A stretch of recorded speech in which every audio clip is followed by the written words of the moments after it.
pamukit o ang pagpanguma.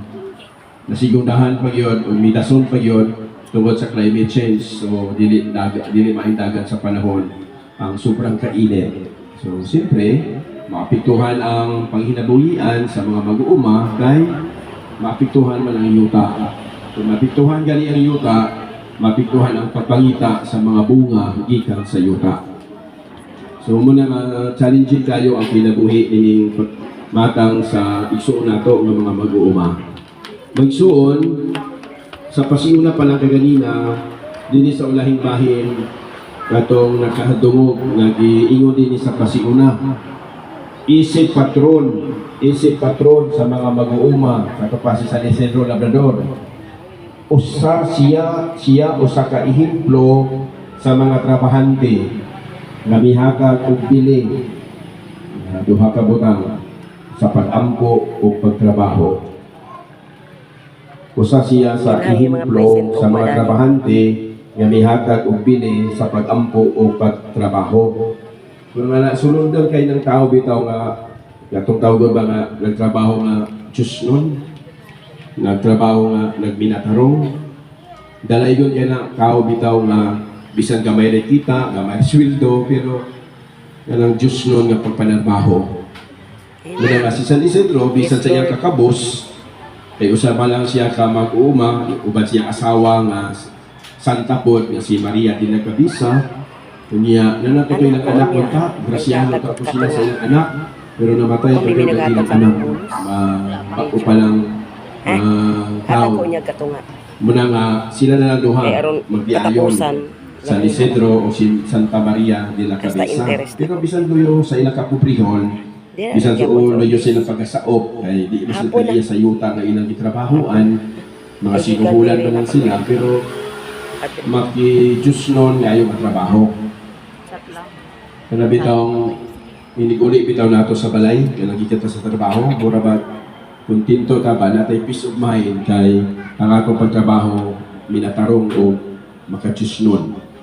Pero sahay, amen, bahala wag sila. nang dili ka kahilo na bitaw, kanang mag-ulit sa balay, kunya atong kita bitaw, kita sa dili minatarong o maka-Diyos nun nga buhat o trabaho. Walay grasya ni anak, walay blessing. Di ba makabati ka mo ni anak nga dato lagi, diba? Sahay kayo ka naman kalimutan, dato lagi, kwartahan lagi, pero asa ka lagi ka ng kwartahan. Kwartahan lagi, sapian lagi, pero asa ka na kuha ng kwarta. Dato lagi, kwartahan lagi, pero di man malipayon. Sapian ito sila, pero dahil may problema lagi. Muna itong mga donggan na ito yung mga istorya. Maayo lagi nga pamilya, pero asa ka ang source o ilogdan sa ilang kwarta. Hinaguan ba na nila o hinaguan sa ilang tao? Muna kasi San Isidro, matod pa sa atong pasiuna, ihemplo sa mga trabahante nga mihatag og pili sa pag-ampo pagtrabaho. Dili na ito nakalitan kay mumani ang maghatag na ito o kagaan sa atong panguna-huna, natay peace of mind, kunya maghatag ko na ito o konsuelo bitaw, pahalipay, kana bitaw nagtrabaho kita nga uban sa pag-ampo o nagtrabaho kita nga binatarong. Naay grasya na, naay blessing, na masin malimot kita na sa ito pagtrabaho, ibaliwala na ito. Di mani ang giingon ni San Benedict o San Benedict na ang trabaho makaluwas. So, dili lamang ang pag-ampo ihay. Muna para kang San Benito o San Benedict, mag-ubang ginagawa, matawag na ito sa Latin na ora et labora. Ora, trabaho, pag-ampo. Orasyon, ora, orimos. Sa Latin, let us pray o pag-ampo. Ora, oram, orasyon, orimos. Ora et labora. Labora, libor, trabaho, kahago. So, mumagini ang niindot kaayo nga dagan sa tuyo sa Dios nga nagibuhat niyang tao. Ang kinahanglan, daygon siya sa maayong pagpanarbaho, pasalamatan siya diha sa pag-ampo. Amen? Amen. Muna si San Isidro, bisan unsa ka pobre sa iyang pag-asao, pagka mag-uuma, o sa iyang asawa, wala na mawala o nilit balda Kaya palayon siya sa pagsimba. Galing sa akong nahibaluan ng sugilanon, nasa dito pa siya maadto sa uma, siya ba o ba niyang asawa, magkapit sila sa ilang kapilya kay mag-ampo. Kung na misa, ay simba. Na pagkahapon po, gikan sa trabaho, muhapit yun na sa ilang kapilya. Kung na misa, musimba. Kung wala, mag-prayer lang sa kapilya. So ang ilang kapubrihon ba, dili na balda nga di kita kaampo. Ang kapubrihon ba, dili na siya pabag, nga di kita kasimbang pasalamat sa Diyos. Damo nga magsimba, Yes, amen. damo nga magpasalamat kita, para sa dugang grasya ang panalangin. Yes, Lord. Limusahin mo lang, gaboysin na kinabuhi na to, di ba? Sumalagot, ganun mga testimonya, parer. Di malas ang bullshit na nung si Rabbi kinabuhi, ano? Adunay, makulang na ito, kasi adunay kulang. Adunay kulang. Pagsimba. Kasi makadugog ka sa mga sulti sa kanang mga sa ato mga sibilat yan, sa mga tao. Di malas man, wa may nagang kinabuhi, maraming problema, kasi adunay kulang. Yan yun na ito pagtrabaho, pero wala ito, kasi adunay kulang. Huwag ka nagsimba. Ang kulang, ang pag-ampo, di ba? Amen. Kaya bisan nung saan ito pagtrabaho, ado lang dagahan mga butang, nga di na ito mahimo, o dili masulbad, o dili pinubanan sa grasya o panabang sa Diyos, di ba? Bisan nung saan ito bisan nung sa dili na ito kaadunahan, kasapian, bisan nung sa kita kabrahay, ka-intelihente, dili tanan butang mahimo sa tao. Dili Amen. tanan mabuhat sa tao kung wala ang panabang, grasya, o blessings ni God. Yes. Amen. Amen. Amen. Muna sa San Isidro, dili na balda sa ilang makiayon nga pobre sila, mga saop lang sila na bisan sila kapobrehon, magayon din sila oras sa pag-ampo o Yes. pagsimba. Yes, Lord. Nagamor nga nabisinan sila, nagamor nga malinaw ng ilang pagtulo, nagamor nga makita nato nga konsuelo ang ilang kinabuhi, kay ang milagro nga nahitabo, wala man pasagdi sa Ginoo ang tao gani nga nanikamot nga maginabuhi sa minatarong nga trabaho, di ba? Si San Isidro bitaw, kabulo silang daampo sa kapilya. Tingala man gani ang iyang mga kauban, mismo iyang amo, iyang aganon. Kaya nakita mo din niya sa ilang mga kauban ng mga trabahante na adunay anghel nga nagtrabaho o nagdaro sa uma. Bitaw nga sa iyong imahen ni San Isidro, di ginamawalat anghel, di ba? Mailan ninyo nga sa San Isidro niya, patugit kining kapilyahan, kinisimbahan ang patuloy ni San Isidro, kay una makita ninyo iyang daro o makita ninyo manay anghel. So di na bahin na sa iyong kasaysayan. O kana mo nakaduga nga milagruso si San Isidro Labrador. Na trabaho sa katao, mahimong dungganon, kay naadya ang grasya, ang panalangin, ang tabang gikan sa Dios. So may tabangan siya sa iyang pagtrabaho, kay ang anghel may dugang sa iyang pagtrabaho niya sa iyang uma sa pagdaro. Muna itong nasairan sa iyang kasugilano, kasaysayan. Muna nga, dili na kabag, dili na banda, o excuse nga ni, pobre man ni, di tag-ampo, pobre man ni, kabos man ni, mga mangingisda raman ni, mga mag-uuma raman ni, di kasimba. Magmita mo oras o panahon, ihala dito sa Diyos. Yes. Kamor nga, kabuisit-buisit na kinabuhi.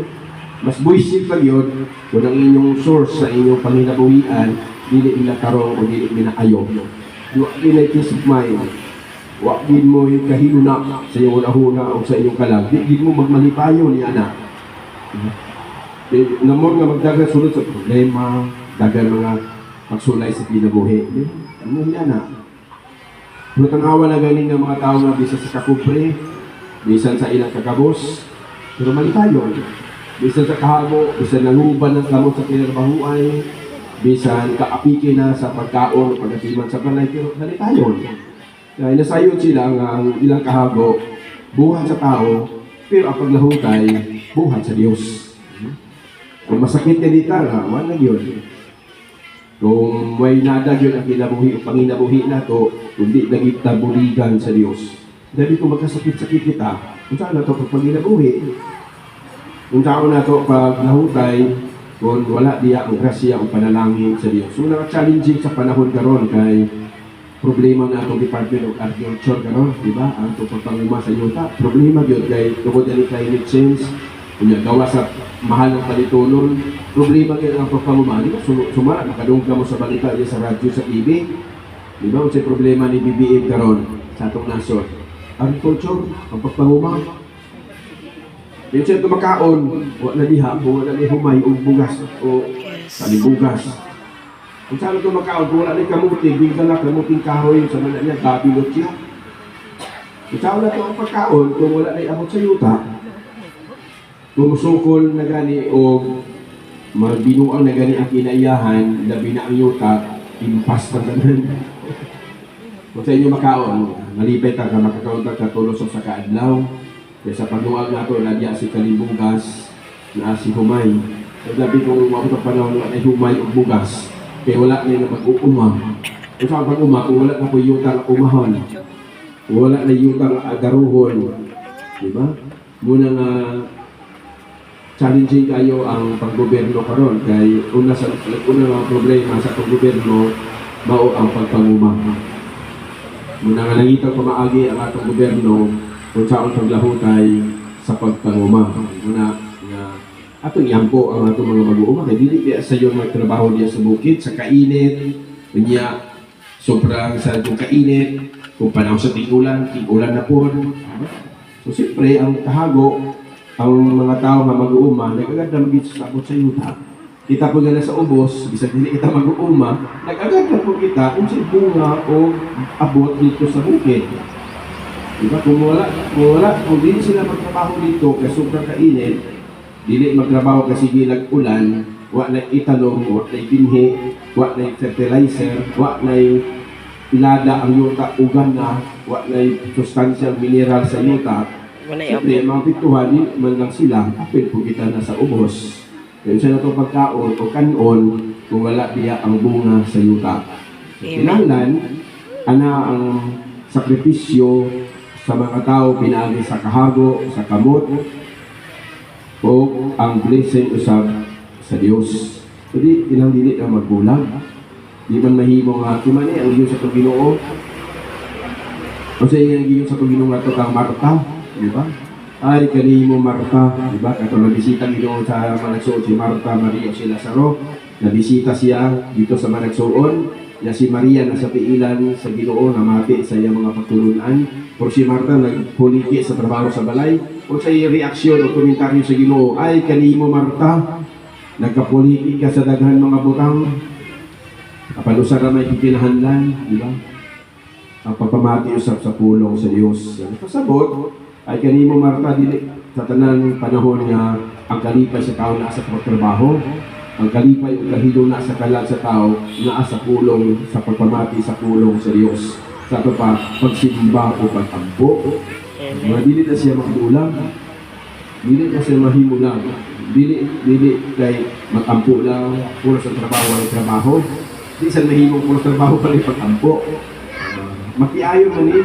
Makiayon din siya pag-ampo o sa trabaho. Muna gingon ni St. Benedict, ora it labora. Ang kalipay o kaluwasa sa tao, ora it labora, nasa iyang pagtrabaho o nasa iyang pag-ampo. Hindi pa nagyon na ito ginoo diya sa Bible, lihong tao kay tabangan ko ikaw. Yes. Lihong tao. Usa sa mga sala, nagitaw na ito 7 capital sins, ang katapul o katapulan. Diba? Ang katapul o ang katapulan. That is one of the 7 capital sins. Ang katapulan sa tao. Kaya ang ginoo na naman, nag-iyon na niya sa balang kasulatan, lihok tao kay tabangan ko ikaw. Lihok tao. Kung saan pag-lihok sa tao, kung hindi siya musangkit sa Diyos. Yes. Kung saan pag-lihok sa tao, kung hindi siya mangay pangaliya o bendisyon ikan sa Diyos. Di ba niya, tag-iya sa yuta, dili ang tao, at tag-iya sa yuta ang Diyos. Kinsa ang magpatubo, ang maghatak sa tubig adlaw, ang Diyos. Ang tao, igo na naglihok. Ang tao, igo na nagtanom, igo na siya mag-ani. Pero ang hinugdan sa tanang grasya, iya sa Diyos. Ngunit ang hinugdan na sa pagbuhat sa Diyos sa kalibutan, isa yung unang iyang gibuhat, ang mga butang o kalibutan, ulahi ang tao. Diba? Sa Book of Genesis, kung sa unang iyang gibuhat, kahayag. Diba? Sunod na yun, mga yuta, tubig, tanom, mananap, tanan yan nasa kalibutan. Kisay ko lang nga gibuhat sa Dios, di ba ang tao? Logical din na igsoon. Kaya kung una ang tao yung gibuhat, kung saan pagbuhi sa tao, kung wala niya ang kalibutan niya source of kinugdan sa iyang pagkaon. Kung giuna pagbuhat sa Diyos, very wise sa Ginoo, di ba? Full of wisdom. Kaya kung giuna niya ang buhat ang tao, kung saan paglahot ay pagbuhi sa pag, walay tubig, walay adlaw, walay mananap, walay pagkaon, walay mga utan, prutas, abot sa yuta, abot sa dagat, kung saan pagbuhi sa tao. So ang Ginoo, makinahanglan buhaton kung una ang gikinahanglan sa tao. Aya't buhaton siya. Muna nahitabo, ibuhat niya ang kalibutan, kini kita nakapahimulos siya ron. Kanya buhaton ko ang tao. Enjoy, di ba? Ngayon ang Ginoo sa danog iba, paglipay ka mo, inyo kini ang paraiso. Kung sa man paraiso, nga karon delikado o kahimot na naman sa kadelikado sa kahimtam karon. Mga climate change, global warming. Nahinay pagkaguba ang paraiso ang gihimo sa Dios para sa tao. So kung maguba na ganit yung paraiso kinaiyahan, kung sa may pulos sa tao, wala. Pag unsa man ka kung wala na kinaiyahan, ilabi na ang kinabuhi diha sa abot sa yuta. So ato pangayon ang pangalian ni San Isidro Labrador. Kaya mag-uuma mag-bit siya. Iba naman siya sa kahimtang o kinabuhi sa mga mag-uuma. So atong pangayoon na niyang pangaliya na isa sa mga problema o challenge sa atong panahon karon kining climate change o sobrang kainit sa panahon. Kaya nahinay-hinay kaguba ang kinaiyahan, kahinay-hinay na po kaguba ang paraiso na gitukod sa Diyos para sa tao. San Isidro Labrador, ikampo mo kami. Kalihog mo nito,